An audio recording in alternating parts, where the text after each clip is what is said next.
মানে আপনি? কেন, আপনি কি আমাকে চিনেন নাকি?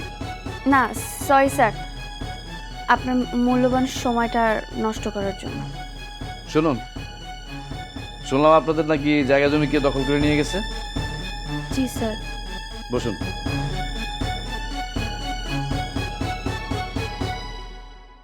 বলুন।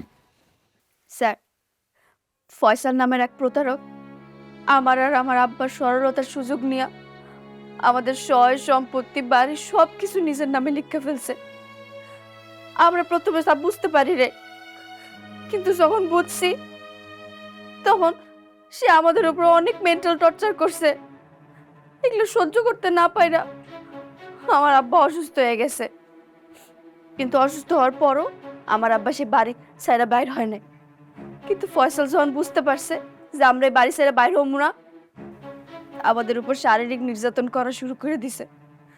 শুধু তাই না স্যার, আমাকে বাড়ির থেকে বাইর করে দিছে। বাইরো বাইরো বাইরো আমার বাড়ি না